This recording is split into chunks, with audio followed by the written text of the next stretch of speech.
TG Terrell here, back again with another review. This time for Skull Island, coming to Netflix on June 22nd. So you'll be able to watch all 8 episodes on June 22nd, which I believe is it's a Thursday this week. So June 22nd, you'll be able to watch Skull Island. Um, I finished the whole thing, was able to watch it a little bit early. Quick, easy watch, 20 minutes an episode. Only, like I said, only 8 episodes for the show for the season.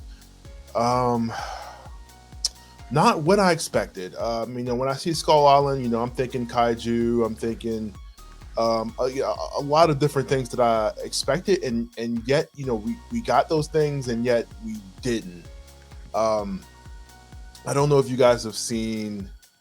It's been a previous, I guess, it's been like a previous like Kong out like Kong or King Kong or Kong show, but it was a little bit more kid friendly. Um, this is kind of sort of in the realm of that. But before I get into any more detail about it, let me just tell you what this particular show is about. So this tagline for this: the adventures of shipwrecked that are trying to escape from the mysterious island that's home to the prehistoric monsters, including the Titan Mr. Kong. So that's pretty much all we get here. That's all they tell you as we get into this. And in the voice cast for this is interesting. We have Betty Gilpin, who's playing Irene. We have Benjamin Bratt, which I feel like I've been seeing him in everything lately, or at least he's been doing like a lot of voice acting lately, which I'm not too surprised about because he's decent. You know what I mean? I'm not about to say he killed it. He's not the part. He's decent. He's Benjamin Bratt, but he is getting better as I hear him do these various different characters in the different animation that he's been in. We have Mae Whitman, who's playing Annie. We have Nicholas Cantu, who is playing Charlie. Now, if you probably hear that name, it sounds familiar because he is recently in Never Have I Ever, which is on Netflix. The show made by Mindy Kaling, that is loosely based on her life. So he is in that. He plays Yoshida in that show. I can't remember his full name. He's playing Charlie in this, and we have Darren Barnett, who's playing Mike in the show.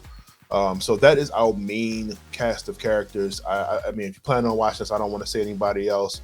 It could be a surprise for you, but that's our main. So as I got into, I watched this, and the first thing that I realized is this is clearly one whole movie that Netflix decided to break into pieces.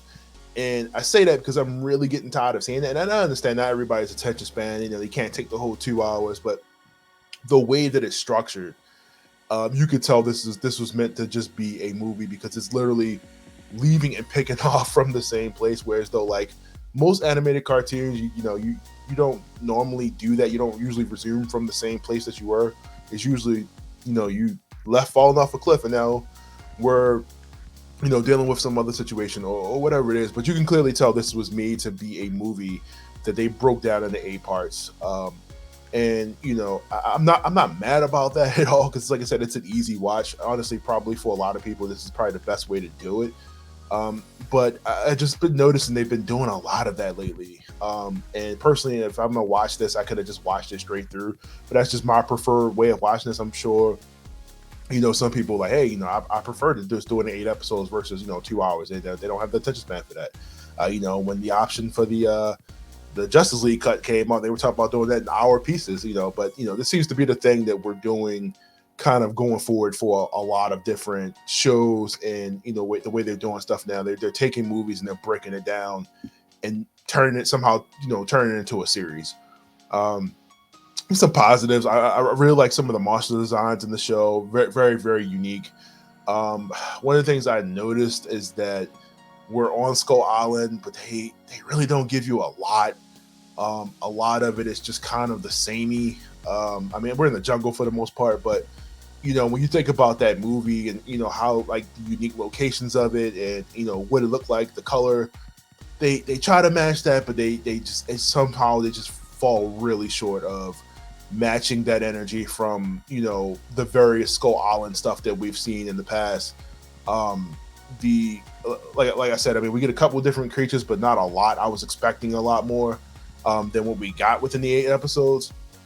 And one of the things I definitely noticed is that the animation design is pretty similar to a lot of the most recent. I'm not gonna say the most recent, but some of the DC animated movies that we've had in the past. I've noticed that stuff. So I'm very curious. I didn't see who the animators were or what the team was, but it definitely looks pretty close to that. And I mean, it makes sense seeing as how this is a Warner property, I think, or this might fall in the realm of free domain. But I just noticed that it definitely looks a lot similar to, like I said, a lot of those cartoons. So if you see that as well, let me know in the comments. Obviously, if you think, man, Terrell was right, it does look like a lot of the previous DC movies, animated movies that we've seen.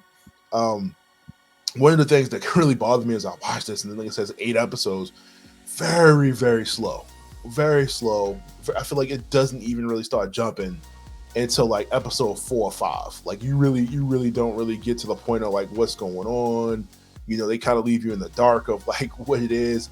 Episode 1 and 2, I feel like, are basically the same episode again, because this was meant to be a movie and it's a continuation of thing. We don't even get to the island, I think, until like going into like the third I'm exaggerating, half the second episode, maybe third episode, but it's a while before we, like I said, it really gets to the point. The crew you start off with on this, and like I said, they shipwreck.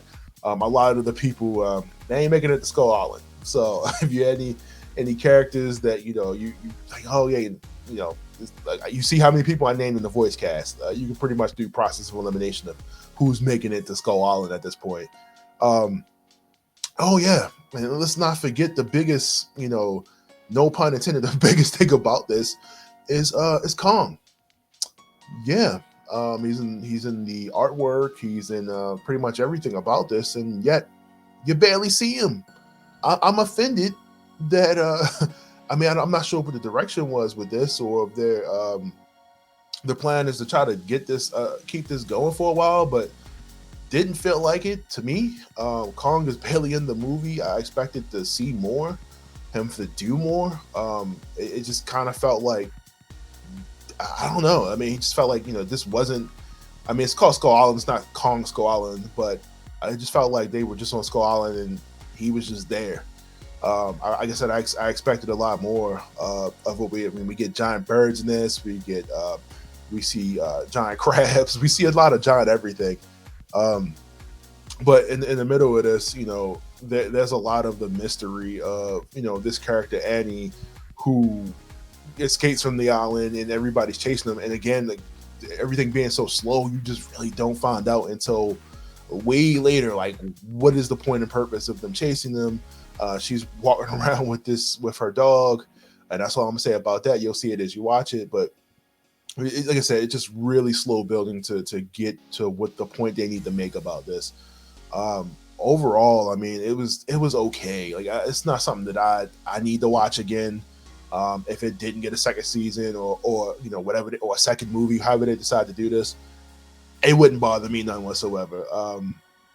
I expected more from this. I expected a certain level of violence that I thought we were going to get, and clearly wasn't there. Especially when you hit Skull Island, you giant creatures and kaiju and people getting attacked. You have certain expectations that I just did not meet at all for me. I'm sure somebody will like it. Like I said, I didn't hate it, but it just did nothing for me. It did nothing for the franchise.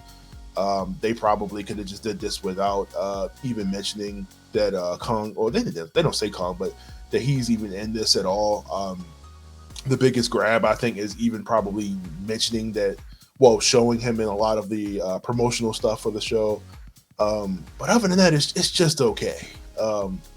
I'm not mad that it exists. I'm not mad that I still had it was still decent at the end of the day, but this is not something I think is gonna catch a lot of wind when this releases on the 22nd. I'm sure again, if you were looking to see, if you were a Kong fan and you're looking to see this, probably not for you. You're probably gonna be like, I probably didn't need to watch that. It's 8 hours, 8 episodes. But other than that, like I said, I mean, they do a pretty good job of. Like some of the action scenes are pretty cool. But other than that, it just wasn't enough. It wasn't enough, and the story is super slow. But other than that, I mean, 8 episodes, easy watch. It'd take you probably less than 3 hours for sure to watch this. Like I said, 20 minutes each. Probably less than that because I think 3 minutes of it is credits. So you'll definitely get through this in a lengthy amount of time. Like I said, this felt like to me like it was meant to be a movie. But like I said, maybe you'll enjoy it. Leave me a comment, obviously, below. And, let me know what you thought about it. If you had the same feelings, like I said, it'll be out on the 22nd. If you felt like, you with me on this, like you just thought it was okay, did do nothing for you, leave me a comment. If you did like it, like let me know. Maybe I missed something. But like I said, coming to Netflix June 22nd, Skull Island. If you're looking for King Kong, this ain't the show that you need to be looking for. And on that note, I'll catch you guys next time for another review. See you.